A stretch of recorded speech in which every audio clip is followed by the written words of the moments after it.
কিছু টিপস দেওয়া রইল, গোটাটা দেখো তাহলে বুঝতে পারবে। গুড মর্নিং বন্ধুরা, এখন বাজে ওই 4:30 থেকে 5টার মতো। চলো দেখা হচ্ছে মাঠে। চলো ভিডিওটা শেষ পর্যন্ত দেখো, কিছু গুরুত্বপূর্ণ টিপস দেওয়া আছে এতে, যে টিপস সবার জন্যই। সকাল সকাল ওয়েদার একদম ফ্রেশ মাইন্ডে একটু মর্নিং ওয়াক করতে চলে এলাম। ভরপুর বসন্ত, কোকিলের ডাক আর এত সুন্দর মিষ্টি হাওয়া, আর কি চাই। ছোটাছুটি লাফালাফি একটুখানি করে নিলাম, তার সঙ্গে অল্প পরিমাণে স্ট্রেচিং আর এক্সারসাইজও করলাম।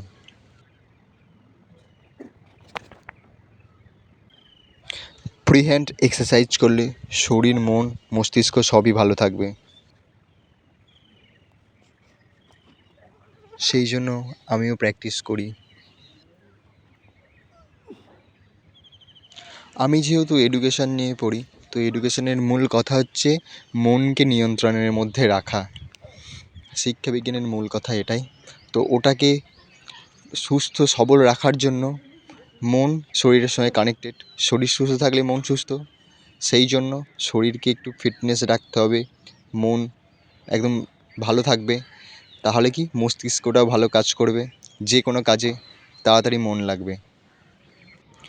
শরীর সুস্থ মানে মন সুস্থ, মন সুস্থ মানে মস্তিষ্ক সুস্থ, আর মস্তিষ্ক সুস্থ মানে মাইন্ড পুরো ফ্রেশ। এটাই তো লাগবে সবার।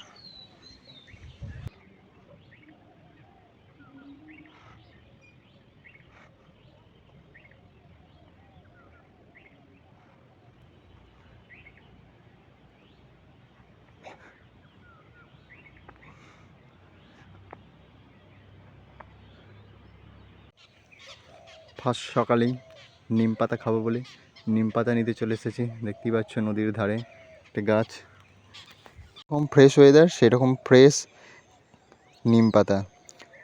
হাইট বা ওয়েট ওয়াইজ এটা খেতে হবে, হাইট নয় ওয়েট ওয়াইজ খেতে হবে। কারো যদি 50 কেজি ওয়েট থাকে সে 5টা, কারো যদি 60 কেজি ওয়েট থাকে সে 6টা। একদিন অন্তর অন্তর খেলে তো খুবই ভালো হয়, যেমন আমি খাই।